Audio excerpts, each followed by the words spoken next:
Енді бісміллә деп кесуді бастаймыз. Бұл жерде 10 жылдық алмұрт ағашы. Бұның жеміс беруі жақсы. Жыл сайын тұрақты жеміс беріп тұрады.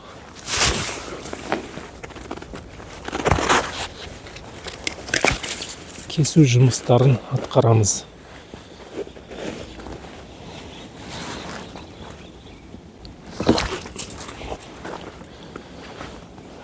Артық бұтақтарын алып тастаймыз. Одан кейін келесі бұтақ бұл жерде екіге бөлініп кеткен. Және де ішке қарағандарын аламыз. Келесі бұтақта да бұл жерде өте қалыңдау бар. Осылай қысқа қайырып қойсақ болады. Мұны сияқты тігінен мықты өсуші бұтақтардың барлығын алып тастау шарт емес. Өйткені мына жеміс салмағымен жыл сайын бұтақтың майысуы болады. Осылай аздап майыса береді. Сол кезде мына бұтақтың жалғастырушы рөлін атқаруы мүмкін мына бұтақ. Сондықтан да бұны қалдырып қоямыз.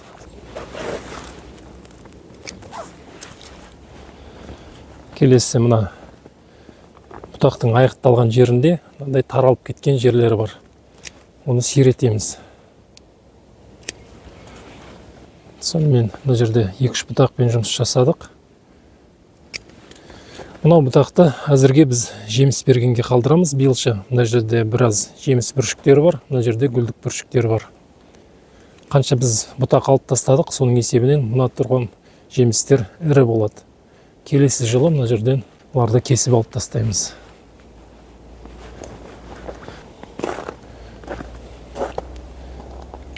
Мына жақтан келсек те, мына жерде біраз қалыңдау бар. Оларды да сиретуіміз қажет.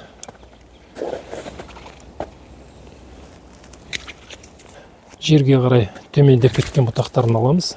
Үстіне қарай кеткен бұтақты да аламыз. Сол кезде бұл жер біраз ашылады.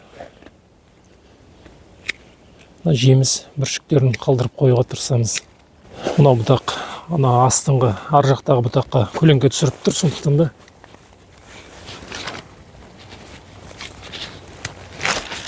жерінен толығымен алып тастаймыз. Бұтақтар бір-біріне кедергі жасамау керек. Мынау да бұтақтың жалғастырушысы, міне жоғары жағында жетекшісі бар. Ал мынау былай қарай кеткен артық бұтақ. Бұны да алып тастаймыз.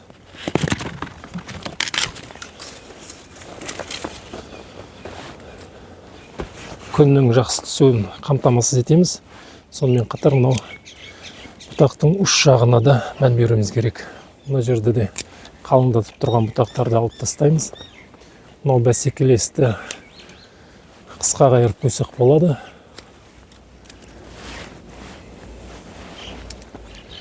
Сонымен қатар мына жерде ескірген бұтақ бар.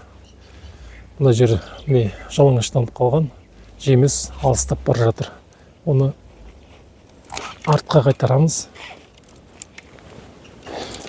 Сонымен қатар сиретеміз ол жерде. Мына жерде жеміс бұтақтары бар екен. Жеміс бүршіктері, соған қалдыра тұрамыз. Кейін алып тастаймыз ол бұтақты да келесі жылға қарай. Бір кескен кезде бүкілін тазалап тастауға тырыспау қажет. Мына жерде біраз жеміс бүршіктері бар, сол үшін қалдырып қоямыз. Мына жердің де ұшы гүлдік бүршікпен аяқталып тұр. Оны қалдырамыз. Мынау бұтақ жалғастырушысы мынау болады. Мынау төмен жағында жеміске қалдыра тұрсақ болады.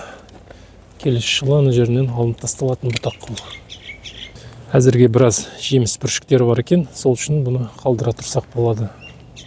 Кейінгі мынау бұтақ бізге жақындап бара жатыр жолға қарай. Бұны қысқартамыз. Жанына қарай кеткеннің ешқандай кедергісі жоқ. Оған тиіспейміз. Мынадан қайыра тұрсақ болады. Жеміс қалдырып, сонымен қатар бұл жерде алып тастайтын бұтақтар бар.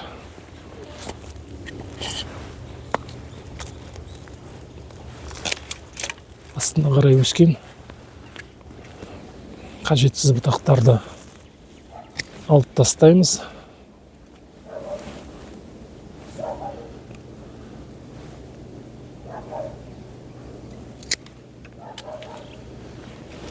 Сонымен қатар мына жерде де бұтақ өте артықшылық қылып тұр.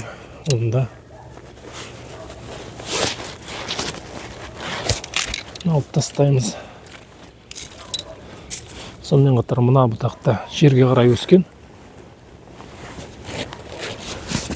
Оны алып тастауға тырысамыз қазір. Сонымен біраз сиреді. Мына бұтақтың да екіге айырылған, бөлініп кеткен жерінің біреуін алып қойсақ болады. Солай. Сонымен біраз сиретеміз. Жеміс қалдыру керек. Сонымен қатар жемістің салмағымен бұлар қатты майысып та кетпеуі қажет. Сондықтан артық жүкті алып тастаймыз бұл жерден.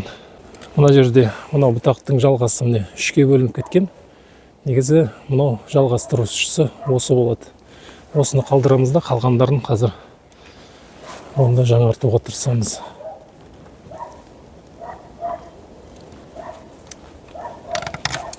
Жуандау бұтақтар.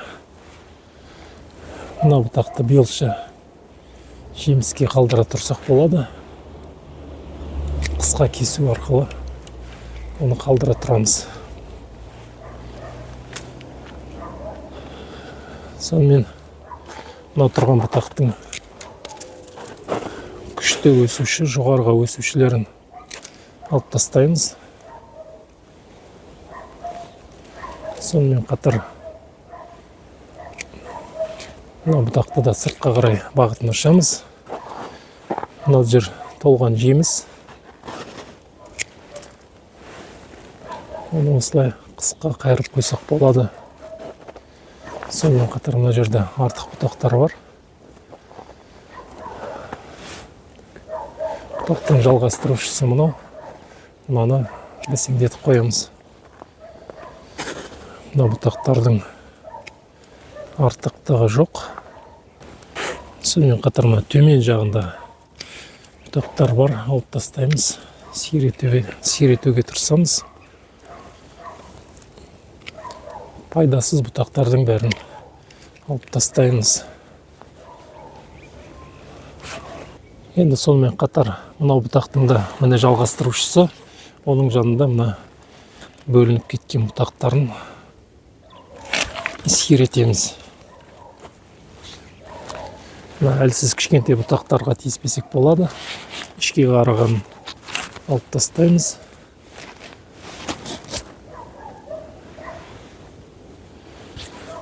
Мына жерде де сондай бұтақ қосарланғандарын алып тастаймыз. Жеміс бүршігіне қарай бағыттарын бұрамыз.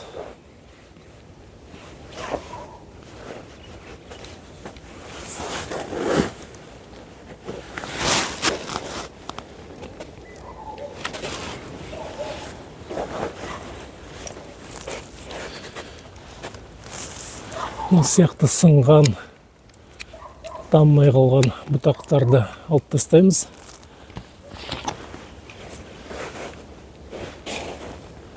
Сонымен бұл жағы біраз шамаға келді. Келесі мына жерде мына тұрған бұтақ міне ескіріп кеткен. Бұрын мына қатарында жеміс болған, одан кейін мына жақта болған, кейін мына жақта. Енді жеміс ұшырағына қарай кетіп бара жатыр. Оны мына жаңа бұтаққа қарай қысқартамыз. Сонымен қатар мына бұтақты да астыңғы жаққа көлеңке түсірмеу үшін оны да түбінен алып тастауға тура келеді.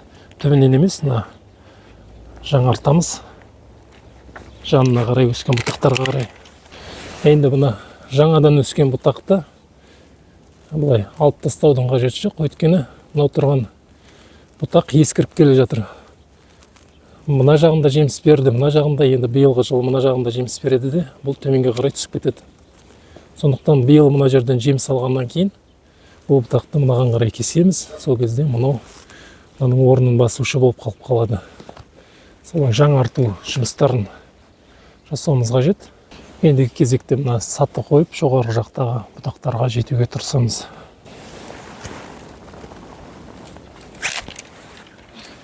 Ескірген бұтақ ескірген бөлігі. Бұл жерде біз жаңартып жатырмыз. Бұл жерде мына жаңадан шыққан бұтақ бар. Бұл жемістің салмағымен былай майысады өзі. Сондықтан да мына көп тарам болып бөлініп кеткендерін осылай сиретеміз. Ана лидерге де жақындап қалыппыз. Лидерге мынандай бәсекелестерін алып тастаймыз. Біріншісі, мына екіншісі.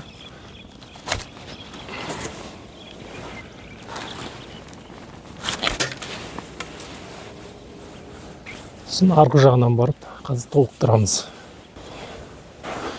Сонымен қатар мына бұтақты да әлсізде өскен бұтаққа бағытын бұрсақ дұрыс болады.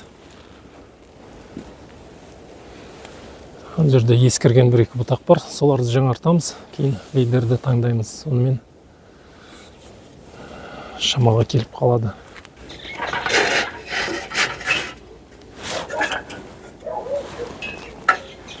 Мына жерде де бізде ескіріп кеткен бұтақ бар, міне жеміс бұтақтың ұш жағына қарай кетіп бара жатыр. Оны жаңарту үшін артқа қайтарамыз.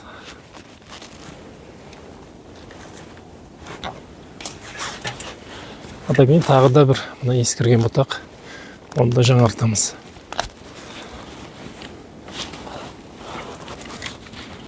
Біз енді мына лидерді таңдауға жақын қалдық. Бәсекелестерін осылай аламыз.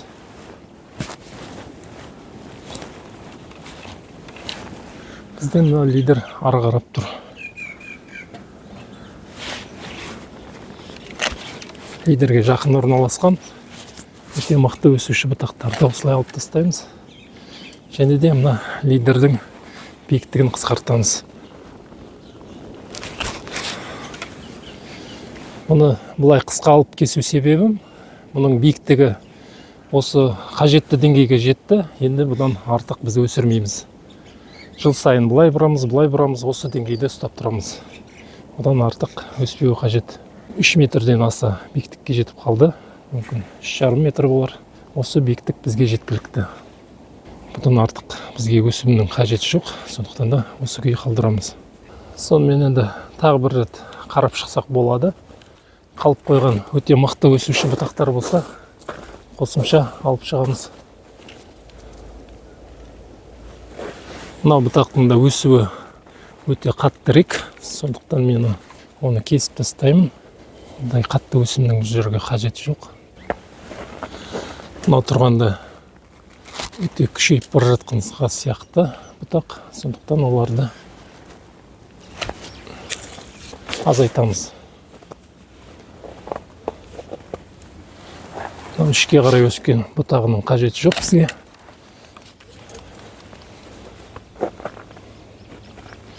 Мынау бұтақты да артығын алып қойсақ болады. Сонымен мына бағытта